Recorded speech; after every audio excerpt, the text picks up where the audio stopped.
some of the most beautiful parts of the Northwest are likely to be scarred forever. The most extensive plans yet are about to be unveiled for a massive power line through our forest lands. And in a KOIN 6 investigation, Dan Tilken learned some important calculations for this project are way off.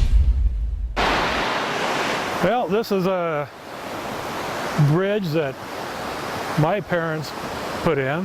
Ray Richards is taking us along the East Fork of the Lewis River in Clark County. This is about where the power lines would cross if they build it. He's talking about the spot where towers 15 stories tall and energized wires might span the river, next to the cabin that's been his family since the 60s. Breaks your heart? Doesn't make me happy, that's for sure. Richards is the chairman of the group A Better Way for BPA.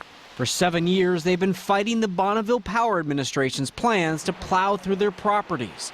The agency's preferred route runs 80 miles from Castle Rock to Troutdale. It would look like this, a treeless path, but larger. Richards wants to know why BPA doesn't use this existing path through Vancouver near I-5. You already own it. Why not just use that? Routing it, basically trying to get out of town as soon as we can, and get away from homes and get into the foothills of the Cascades and make it down and trying to impact as few homes as possible. Putting distance between the old and new lines also protects the system from disasters. But so many people objected the project was slowed by years of study. It's kind of a crime. Property owners like Lee Levinan now live in limbo. This map shows how the lines would cross his land. They pivot on our property. Okay.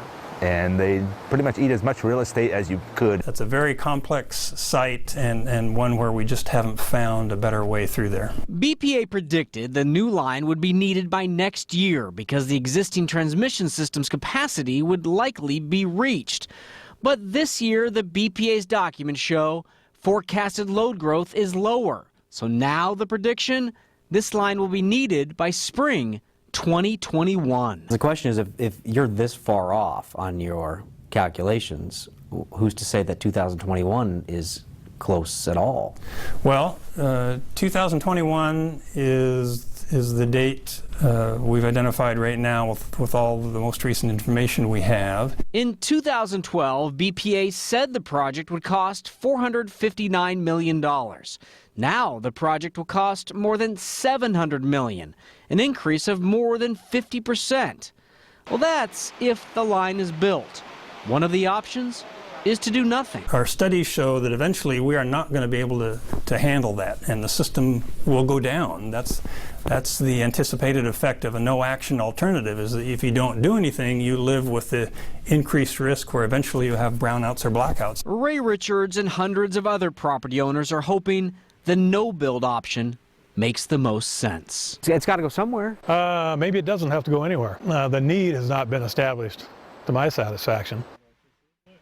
Well, something else, BPA promises it will release its blueprint called the Environmental Impact Study in January at the latest, and a final decision on this massive power line is expected in late summer. We will keep you posted.